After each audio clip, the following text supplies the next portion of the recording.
I just think it depends on how bad you want it, you know what I mean? Like if you want it bad enough, you'll push yourself to find a way, you know what I mean? Like if you work a regular 9 to 5 and you're trying to do something else, I mean, you get out at 5 and you can start doing new shit, you know what I mean? Like, it's just a question of like, what's stopping you? Just keep yeah, what's stopping you? Yeah, what is stopping you from doing it? And really the answer is nothing except yourself.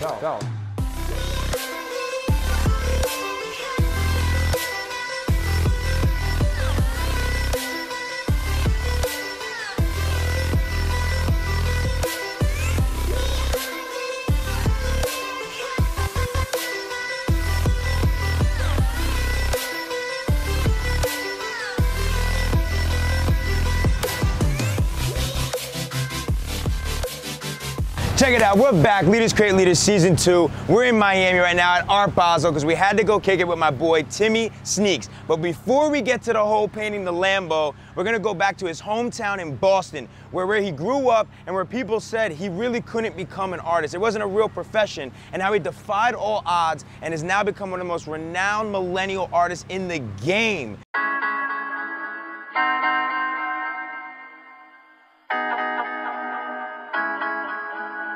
But who was the Timmy Sneaks growing up?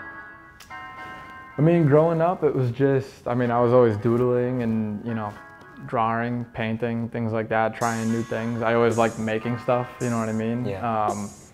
And then as time went on, it just kind of got more and more serious. You know, I would, like middle school, high school, still same thing, all in my notebooks and stuff like that. I wouldn't pay attention to class, I'd be doodling my notebook, stuff.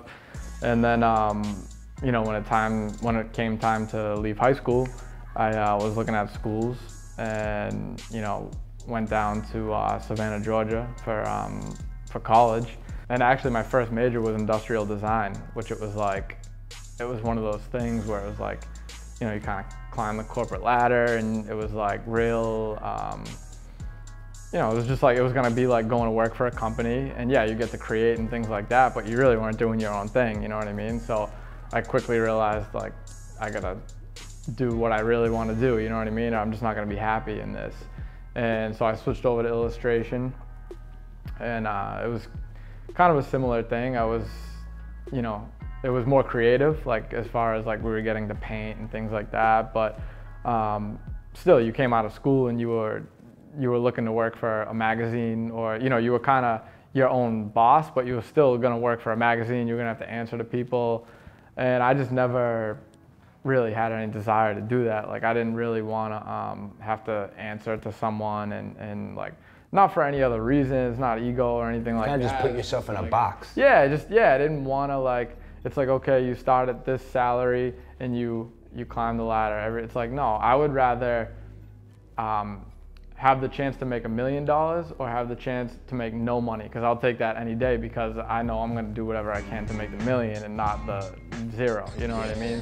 You know, it's funny, it's almost like in art school, they kind of tell you like, oh, don't expect to make a ton of money. Like it's still kind of that stigma where you can't make money and things like that, but you have to have that entrepreneurial side, you know what I mean? Like even as an artist, if you want to make it and do something, it can't just be like, oh, I just want to paint and I don't want to show anybody, I don't want to show it to anybody. Like, you know, the only way you're gonna make it, yeah, I mean, it's either one or the other. Like, and that's cool if you want to make it a hobby, that's fine. But I really wanted to take it more serious than that, and I knew that there was a possibility to do that if you know, focused and I mean, I did all my years at school. I never left my apartment. You know what I mean? Like every weekend, if people were going to party, I was home. Like that was my, you know, all the entrepreneurs talk about the time where they kind of really developed and yeah, like the sacrifices that they made. I mean, that was mine. I didn't go out, I didn't party, I didn't, you know, barely drank, anything like that. Like I was focused in the studio, trying new ideas, new techniques, trying to come up with my own style, you know what I mean? I didn't really want to do something that everybody was doing. And even though the characters, you know, might be similar, I think I kind of display them in a different way. So, so yeah, that was kind of my sacrifice was college. As much as I learned a lot, the biggest thing I learned was discipline. And that was just like, you know, I knew what I wanted to do, and I was just, nothing else even mattered after that, you know, so. When did you actually figure out that this was something that you want to do? Like that you were like, this is all that that I'm gonna do, I'm gonna go all in on it? Yeah, I mean, it was at a point in time where I was, you know, I was tattooing, because like I said, that was my kind of my hustle to get me to that art, you know, that next art level. So, you know, I would tattoo, take my money home, go and buy canvas, supplies, things like that, everything I had to do. So, you know, I told myself, I think it was Art Basel 2014, I had seen Leonardo DiCaprio, he dropped like $1 million on art, and I was like, I have to get involved. I mean, this was like, he had spent it on this artist who was, you know, around a long time and things like that, but I was like, I need to get into, like, I really want to, like, that's what I wanted to do, so I really had to focus on that. So, you know, I gave myself a year. I left what I was doing, tattooing, and I said that I would do whatever I had to do to get to that next Art Basel, so the 2015 Art Basel. So that whole year I spent, you know, every day in the studio, painting, creating, making new things, you know, a lot of trial and error, you know, some stuff, not everything works, you know what I mean? Sometimes you gotta scrap it up and start over. So, yeah, I spent the whole year, and then it came down to, it was like a month away from Art Basel 2015. I was trying to figure out what I was gonna do. I didn't have a booth set up. I didn't have anything, you know, locked in. So it's a month away. Usually by then, everything's filled. You know, you can't get into Basel like a month before. You know, usually there's people that are planning for this a year before. I happened to email this place that, you know, that said it was sold out. I gave it a try anyway. They ended up contacting me back a few days later saying that there was one booth open because someone had backed out. So, you know, I took advantage. I took, you know, basically a big chunk of the money that I had made, you know, that I had saved up while I was tattooing. Yeah. I put it into the whole art thing, and that was it. I let it ride, you know what I mean? But it was a big expense because it's travel. It's you know, buying the booth, which is a big thing, and this is all just going on a whim, hoping that people are gonna like my stuff, you know.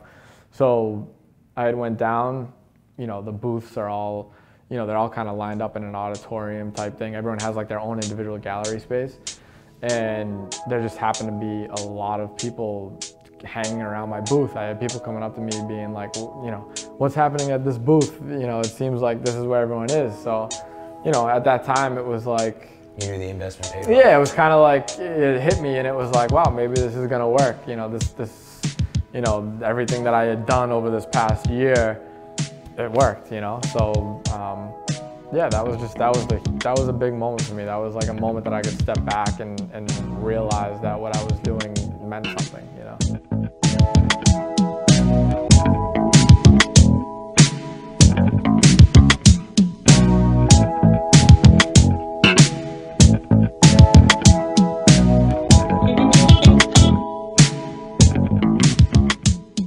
Literally, it just proves that anything is truly possible. We live in a time where we can leverage social media, we can leverage ways to brand ourselves, to differentiate ourselves, and create our own opportunities, our own destiny. You know what I mean? And I feel like as entrepreneurs, we're all artists in our own ways, right? Our life is our canvas. We can create what we want. And Timmy's doing just that. Like I said, when I posted that Lambo, I remember being, you know, when I was younger, going to Miami on like a family vacation or something, and like seeing Lambos driving down Collins and things like that. I'm like, man, that's so sick. I want one of those. And then like now today I'm painting my own Lambo and I'm driving it around.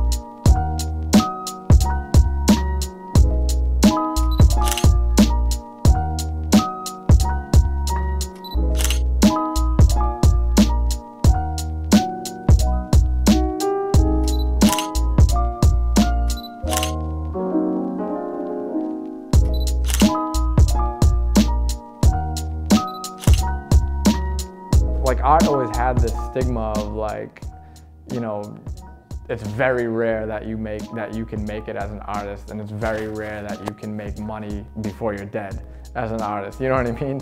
So it's like, I think with social media and things like that nowadays, for me to be able to voice that you can do that, you know, that means a lot to me. So, you know, I try to answer when people ask me things on Instagram and things like that. Yeah. You know, I try to get back. And I think that goes for like all creatives, right? Yeah, for like sure. I know a lot of my team, like videographers, Yeah. like photographers, you know, people who, you know, tattoo artists, right? Yeah. Like, you know, and the list goes on and on and on, you know, designers, fashion designers now, right? Like you don't even need to be in retail anymore, right? Like, you know, the game has changed. I just think it depends on how bad you want it, you know what I mean? Like if you want it bad enough, you'll push yourself to find a way, you know what I mean? Like if you work a regular 9 to 5 and you're trying to do something else, I mean, you get out at 5 and you can start doing new shit, you know what I mean? Like just the question of like what's stopping you just keeps Yeah, what's stopping you? Yeah, what is stopping you from doing it? And really the answer is nothing except yourself.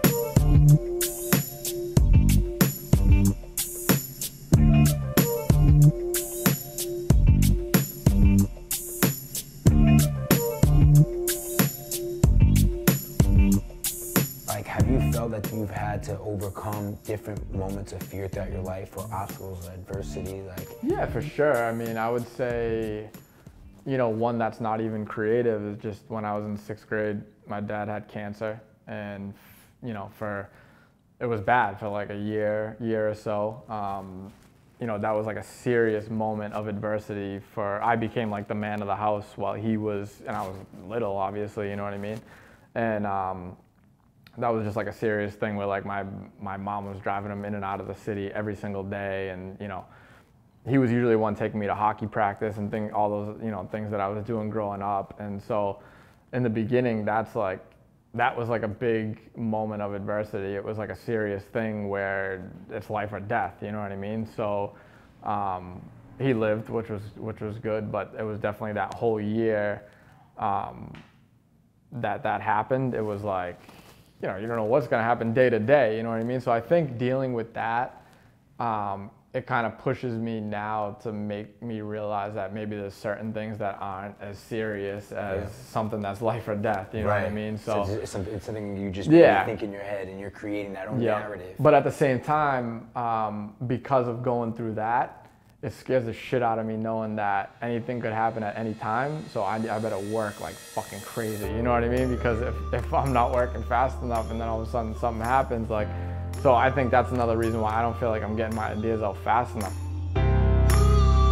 Guys, make sure you check out Timmy. Hit him up, you know what I mean? Yeah, like, for comment, sure. Comment, and like, you know, get involved. You know, Timmy wants to hear from all of y'all. Like, if you're an aspiring artist, you know, you heard it. Like, what's stopping you? At the end of the day, we live in a time and age where, you know, it really is, it's true. Anything is possible if you believe in it, if you're willing not to overthink, if you're willing to just like look at your life and say, you know what can I make of it? How can I look at it as a canvas and just drive forward and create what you want for your life? And whether that's art, you know, an idea, whatever that is that's meaningful to you, like, stop overthinking and start asking yourself a better question. What's stopping you?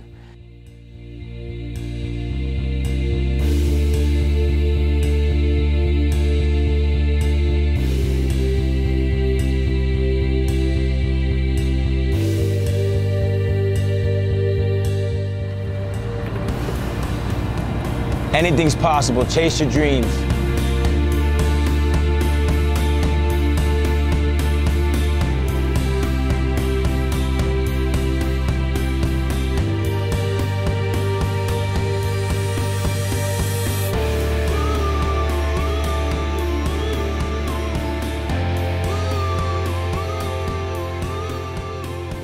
Yeah, man.